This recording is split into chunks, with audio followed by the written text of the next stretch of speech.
Hey Namis, it's your favorite monster, AneliMonsteR here, and today I am with the one and only, the creator of Monster High and the co-founder of Ever After High, Garrett Sander. Yeah. Hello. So, yeah, before we start, Garrett, I want to quickly talk through my plan. I really want to start with a few quick and fun questions. It's gonna be like a rapid fire round of questions. Okay. And after that, we will dive into more specific questions about Monster High. Okay. Um, and yeah, before we start with the rapid fire round of questions, I also want you to know that you can just give me your first thought and please don't think about your answers too much.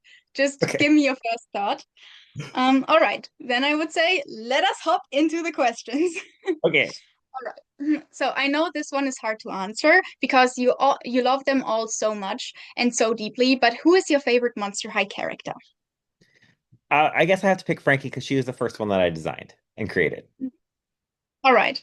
I actually thought you would go with Gulia, but Frankie is a valid pick. And my favorite one is also Frankie. I have this pin and Frankie's on it. It's very cool. All right. Second question, if you could bring back one character in the third generation, who would it be? I'd like to see invisibility in G3. Ooh, Invisibly, such a great pick. Wow. I would probably go with Hoodoo, yeah. hmm Um, okay, describe Monster High in 3 words. Oh. Well, that's tough. Well, hmm It is a tough Clawsome, question. Yeah. fantastic, and unique. Oh, I love them. I love the words with the puns and everything. Amazing. All right, so do you prefer designing outfits for dolls or character personalities? If I had to pick between the two outfits, Okay. Um, Next but they go question. hand in hand. Like you. Yeah, I know. They go hand in hand But if I because had to pick, it's the outfits. um okay. Next question. What color feels the most Monster High to you? What color? Black. Black. Okay, yeah. Yeah, I can see that. I can see that. It's the through line for everything. It sort of connected everything together. Yeah, that is true. Black was always in Monster High. It was black, pink, white, and sometimes blue and even purple. Yeah, yeah. Yeah. Um, so what is the most underrated Monster High doll or doll line to you, and who should have gotten more love? Oh, most underrated. Yeah.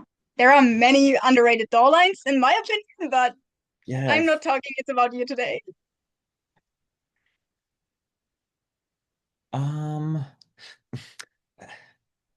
I don't think it was underrated, but I wish we could do more of it was the Yeah. Scarily Ever After line because we only got Yeah. 3 dollars and I wish we could Yes. have done more.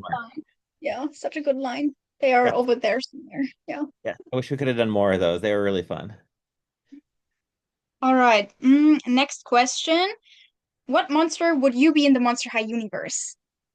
I think I'd probably be a ghost. I always liked Spectre's ability to just fly through walls and she can fly, so I always thought that would be fun. So ghost, yeah. Mhm. Mhm. Can totally see that for you. That would be great. Okay. Now this question is very interesting to me, because I've discussed it with some of my close supporters, and we had a whole discussion on it, and I want to know your opinion on that. So, Claudine or Cleo, who is more fashionable? Who is more of a fashionista to you? I I think they're both fashionistas in different way. I think Claudine creates her own style because she wants to be a fashion designer, so she really creates her own look and own style. And I think Mhm. that Cleo is on top of all of the trends. Like she knows what's popular and she knows how to style herself really well. So I think Claudine's sort of pushing her own individual style, and Cleo's representing, what's the on the pulse of the trend. So, your answer is both. Yeah, kind of, yes. All right. I think different ways, but Yeah, it's fine. It's fine. I mean, both can be fashionistas. For me personally, Claudine has more fashionista powers to her. Like she can create a unique outfit with just a few things. Yeah. And that is something Cleo is missing, I feel like. Yeah. All I right. can see So, what is the best Monster High playset to you? Or what was that. the most fun playset working on? I worked on the first high school, so the one that folds out, and that one was really fun, just trying to get all of the stuff from the content in. And we actually, because the content was originally in Flash, they could send it over, and we could convert it into Illustrator file, so like AI file, and we could actually like lay it out to be so it was the exact files from the show that we put into the playset backgrounds, and then you're sort of making all the little details and stuff match to the entertainment. It was really fun. Hmm. It's also a very nice playset. I also own it. What a shock, but it maybe comes to a surprise to you, but no, I'm just kidding. Yeah. All right. Moving on. I already know the answer to the question, but I still want to ask you the question just for the viewers so that they can, get to know you a bit better. What is your favorite Monster High movie? Booyark Booyark. The songs are really fun. I think it's just a really pretty movie. And it was, we got to have a lot of the cast in the movie too. So I think Booyark Booyark. Hmm. Such a good movie. I love Empire. That's my favorite song from Booyog Booyog. What's your favorite song? So my favorite song is actually one that wasn't released. So Caddy's song that she was supposed to sing in the beginning was called Love is like a Heartquake. storm. Oh, Earthquake. Heartquake. Heartquake. Heartquake. Yeah, Ah. Heartquake. So it never got released, but there, I've heard it, and it's a really fun, like almost like '80s power ballad-esque. But they Ooh. ended up not using it and used Searching instead. So, but I Yeah. really love the Heartquake song. So it never got released, but that's my personal favorite song. Oh, that's so unfortunate. I really want to hear it as well, but I uh, hope one day they release it because it's recorded. So like I'm hoping that they could release it someday. I think that'd be really fun. So that would be fun. Yeah, totally. All right. The last question, in regards to our rapid fire round, is one that you can only answer if you still remember the plot from the Frights Camera action movie. Because in that movie, Toralei and Howleen, especially, they fight over who's more attractive: Alucard, the one with the chiseled chin, the vampire with the chiseled chin, or Edward, the vampire with the dazzling dimples. So, which one would you go with? oh, I'd probably go with Alucard, the Would the, you ch- be the like chiseled Gil? chin. Chisel chin. I probably would be like Gil. They look the same. What are you talking about, girls? All right, but yeah, Gil was very. I love Gil in that movie. He was so funny. All right, so you did a very great job with the rapid fire round. Applause to you, Garrett. Oh, thank You you. did it That well. was fun. Thank you. Yeah. So we will dive into the more specific questions now, but without wanting to sound like a creep now, I have to mention that I already know a few things about, you and the creation of Monster High and the story how Monster High, how everything started, and that it wasn't easy to get Monster High on shelves and toy aisles and such. So I already know everything about that. Um, the one thing I want to dive more into is the dynamic of you and your twin brother in regards to the creation of Monster High, because you sometimes talk about that as well. You mentioned that he invented the first ever tagline, Freaky just got fabulous, which is an amazing tagline. It fits the brand perfectly. Um, but yeah, my question is, can you share how you and your brother collaborated during the creation of Monster High, and maybe also mention a few things that we haven't heard of? Yeah, I mean, I think Darren, who's my twin brother, he heard Yeah. everything first, probably because I was talking about it and I bounced things off of him. That's sort of how we've always been. Mhm. So I think he was sort of integral to the sort of beginning process of it, getting to hear stuff and bouncing ideas off of it. Mhm. And then I mean he helped with coming up with some of the original characters and stories because I had some of the first ideas, but then I pitched it to my friends at work and we helped put the whole world together and stuff like that. Very rough world. Like they went to Monster High. Here's some of the classes that they go to. So we came up with Bitology and Mad Science class and Home Mhm. Ec. And then, we came up with some of the teachers and stuff like that. And so Darren was a big part of helping with a lot of that stuff. And then, of course, like you said, he came up with the tagline Freaky just got fabulous, which we just felt fit so perfectly. So, Yeah. Hmm.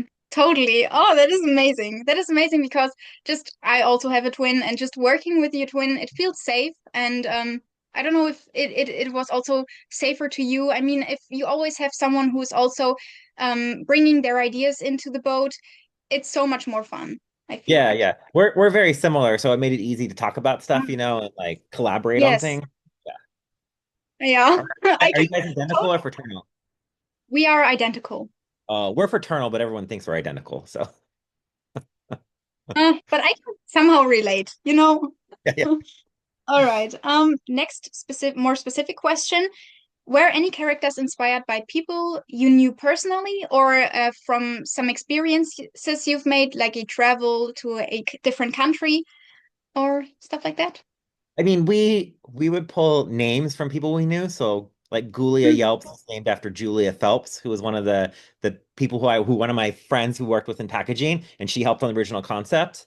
Um, good. even Rebecca is named after Rebecca, who was a designer on Monster High. Yeah. When we Garrett is named after me. So like we would Yeah. try to pull in, our names when we could if it made sense. We didn't try to force it, but if it just worked out, we would put them in there as much as we could. So yeah. Yeah. Yeah, also what I like about Monster High, some names have a meaning to them. Like Toralei, for instance. The first like syllable, I don't really know how it's called, but Tora is actually like the Japanese word for was it stripe? I feel like no, it was no, tiger. It was Yes. tiger. Tora was tiger in Japanese, and stripe is like it was like a very cool name because it meant like tiger stripe. And Yeah, also yeah. Jinifaya, her shore name is also long and it means dragon in Chinese, right? Yes, So yes. Yeah. that is very cool. I like that. So yeah, okay, continuing with the third question. Going more into doll designs, are there any dolls with small design details that most fans probably don't notice right away? That is a fun question because I like to wonder if some doll designs are just a coincidence or if they are wanted. Um, yeah, one character that I have in my head right now is, for instance, Betsy Claro. She's based on the Honduran whitebed, right? And the Honduran whitebed is known to snuggle up in palm leaves, and she kind of also has that in her design. She looks like she's snuggled up in palm leaves. So, are there any other dolls? I mean, we tried to pull in as much of the monster lore into how their fashion, like incorporating that into their fashion style, so it really, plays off of what type of monster they are. I mean, we tried to do little things like I always loved Nephra's little scar that she had, like her little Yeah. imperfection. Like that's where when they were made into, the mummies with the magical wraps, that little area was missed. So it's sort of this damaged part of her that she hates, but so those little details. And then I mean, we always had fun with like just sculpting the dolls. Like I Hmm. love the sculpt on LED. Like that robot sculpt just Yeah. turned out absolutely beautiful. And with her, she actually started out as a Monster. So there was supposed to be a Mhm. Monster pack that was a robot, but it was only the arms and legs. And then it didn't move forward. But when we went to create a futuristic robot girl, because we had Rebecca, who was, our steampunk one, we had to create a future Yeah. robot. We wanted to use that sculpt look so beautiful. So then we took that and then use it to create the rest of her body. That is amazing. Wow, that is very interesting to know about. Yeah, I really like to know more about the dolls that didn't make it. I know that there were also some frightmares planned, like um or also some other winged critters. There were also a spider or a snail. You share Oh, prototypes of dolls on your Instagram sometimes, so yeah, I yeah. came across those. But the original, when we were tasked to do, they wanted like a low price monster line. And so we were Hmm. trying to come up with, okay, if we're gonna do like a $10 line, what would they be? So one of the ideas, well, if we're gonna do smaller dolls for $10, then we should do smaller monsters. So that was the bug line. And so that was the original pitch.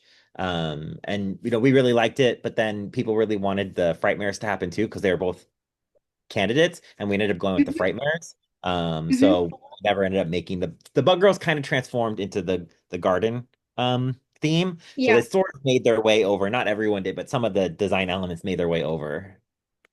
Ah, so interesting. Okay. Moving on, with the fourth question.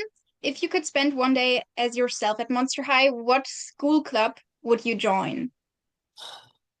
Um, I wouldn't be any good at it, but I'd like to be at fear leading practice. I think that'd be really Oh fun. yeah, yeah, that is a good one. Yeah, I would probably join the drama club. I don't know. Oh, I feel like I could be good at it. okay. So yeah. All right. Fifth question would be Monster High has already gone through two reboots. How do you deal with them? And what does it do to you? I mean, Gulia wasn't part of the second generation anymore. She was replaced with Monica. So how do you feel about them? I mean, I've talked about this before. The first reboot, so G2, I spoke up against, and that's how I got pushed off of Monster High because I didn't agree with it. So that's the reason I was no longer on Monster High. Which happens at big companies, like marketing has lots of say. They didn't like that I wasn't happy with, what was happening in Monster High. But my biggest thing was they're rebooting it to take away everything that made Monster High Monster High. They wanted to be less monstery and more like Barbie, but there's already Barbie, and I love Barbie. She's great, but Monster High was delivering Mhm. something else, and that's what I was Yeah. against. My only Hmm. vindication is that G2 did not do well, so I feel like I was a little vindicated there. But I think G3 is really great because they're pulling from a lot of the stuff that we couldn't do. So, they got to be more inclusive and stuff like that, which I think is really important. Wero's Hmm. told us that it's not the right time when we were working on it. We tried to sneak in what we could. But so G3 has been really cool. And it's fun to see how people interpret Monster High. Like, I'll even with G2, I'm just happy that Monster High continues to live on, even though I'm not a part of it. Like it's, you sort of get to maybe grow up and continue and live on their own life type thing. Oh, Um, and so, but I mean, with G3, it only reinvigorated the interest in G1. So that's what's really fun too, is like everyone's like all excited about G1. We're getting Creep Productions and Skeletor dolls. So I think it's really cool that, G3 has just helped revitalize G1 a little bit. So. hmm. So is one sad and one happy eye? And are you missing, like, do you miss working on Monster High as well? Oh yeah, of course I miss it. Like it was my life for from 2007 to 2016 when I stopped Hmm. working on it. It was, I lived and breathed Monster High every day, so Hmm. of Hmm. course there's Yeah. times that I miss it, but I stay up on it. I still enjoy it. I love all the Yeah. characters still, so yeah. Yeah, But I and you miss it. still collect it. Hmm. All right. Then yeah, back to the prototypes.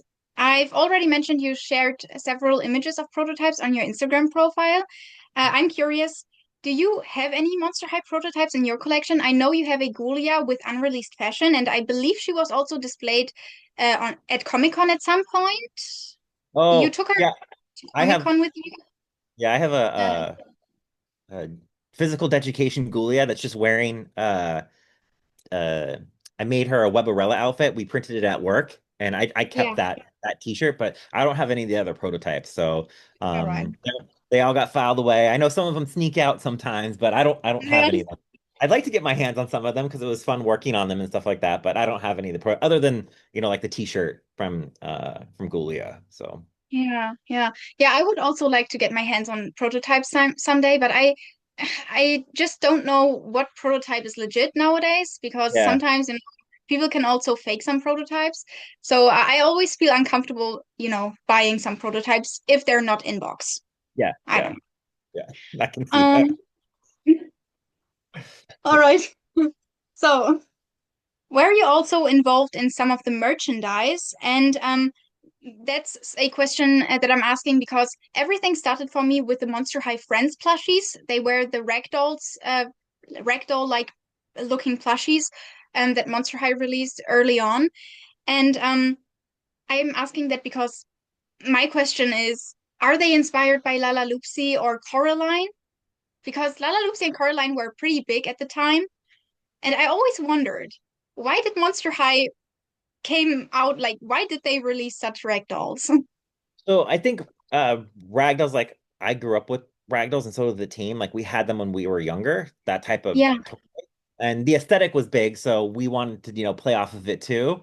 And Hmm. it seemed to fit, with the look of the line. Sort of these creepy cute characters. And so we Hmm. designed the first ones, but then they were licensees did them later on. And that was something actually Darren was a big part of. He was on the license, he moved to the licensing team, and he actually saw a lot of the submissions. He was on the publishing team too, and he would see a lot of the stuff coming through and stuff like that. So, but for it was like a tiered system at Mattel. So tier one and tier two were like the highest tiers, and we'd see a lot of that stuff. Tier one, we'd have to approve it. Hmm. Tier two, we'd see some of the stuff depending on the category, but anything tier three or below, that usually just somebody else approved it and it went forward. But major things we would see to get a look at to make sure it was on brand. But smaller stuff, like if it was just like a stationary set or something like that, we didn't look at all of that stuff. Okay, yeah. I can totally get that. Yeah. It would have been also too much work. I mean, there was so much merchandise of Monster High. Yeah. Yeah, Yeah, because we yeah. reviewed some merchandise. I read all the scripts, watched all the animatics, read Yeah, all the books that is that they crazy. did, so yeah. You really lived Monster High. You Yeah, really yeah. did. It was a lot of work, but it was a lot of fun. So Yeah. I can totally imagine. Okay, moving on. So as a twin, I've always tried to find myself in twin characters, but somehow I never felt represented because most of the characters in different franchises as well, they are always portrayed as either evil or dumb or even both sometimes. And for Monster High, I really want to know why did you decide to portray Meowlody and Persephone the way you did?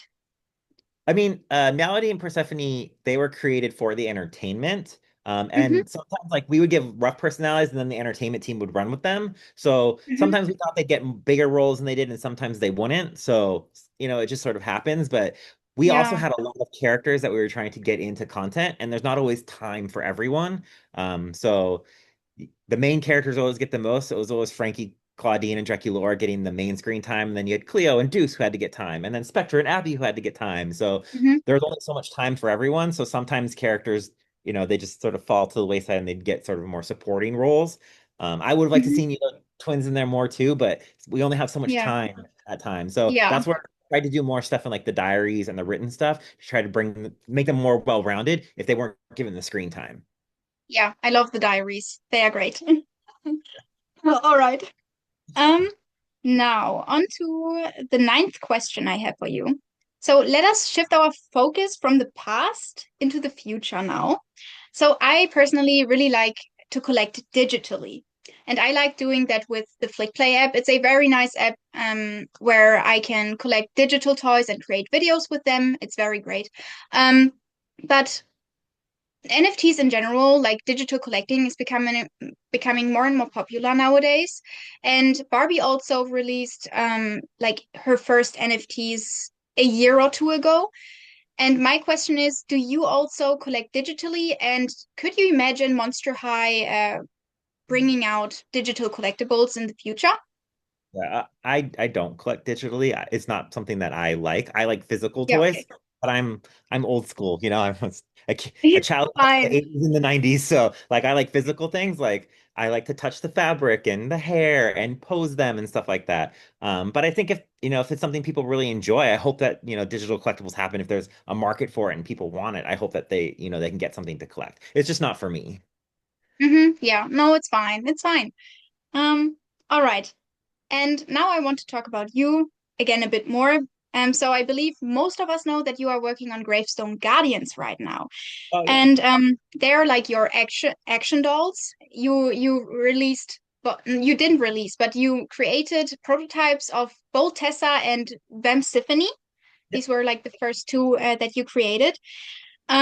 So, but now there was a crowdfund for Gravestone Guardians, but it didn't make the goal, right? So what are your plans with Gravestone Guardians in the future? And yeah, where is Gravestone Guardians ending up? So yeah, Yeah. So it's sort of the passion project. It's fun. They're right here. I have them on my desk. yeah, Then yeah, Stephanie, I love them. and Hmm. then Tessa, in case anybody hasn't seen them. So I just got her a couple weeks ago her weapons in from the sculptor who worked on them. So she's got her little meteor bolt weapon. Mhm. So yeah, it's been a lot of fun. It's a passion project, it combines my obvious love of monsters. Plus I love He-Man and She-Ra, in case you can't tell from some of the stuff behind me. And I loved the She-Ra dolls when I was a kid because I loved that they were like action figures but had fashion and rooted hair. So that's sort of what inspired me to make them. And I tried a crowdfund.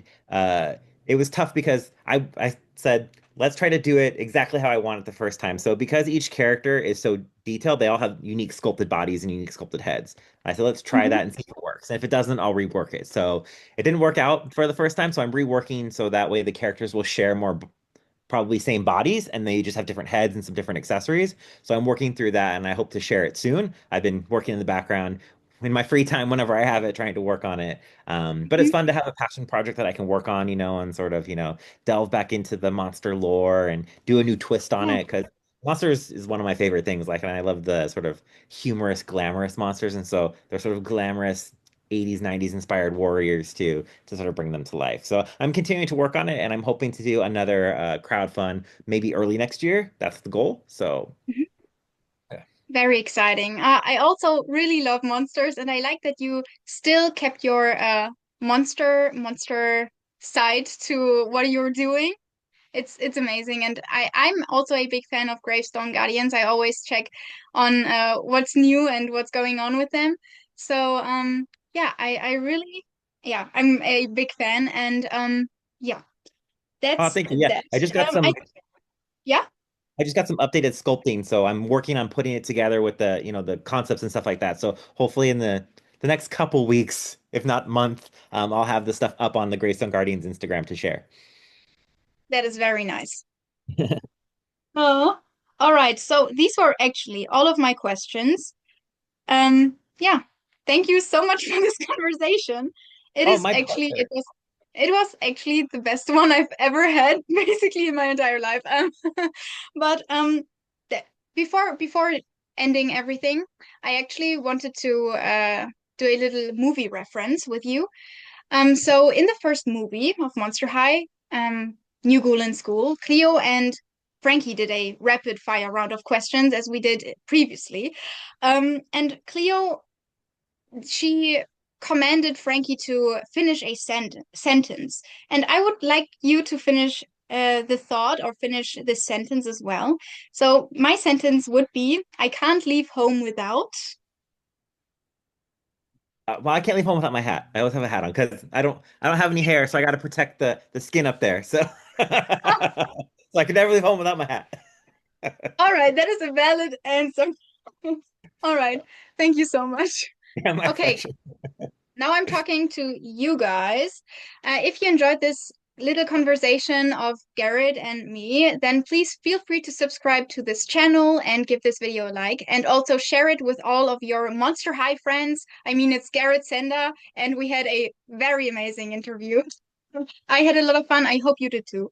I had an amazing time. Thank you. It's always the beast time talking to fans and getting to, learn what you guys love about Monster High and getting to share my love of Monster High. So thank you so much for having me.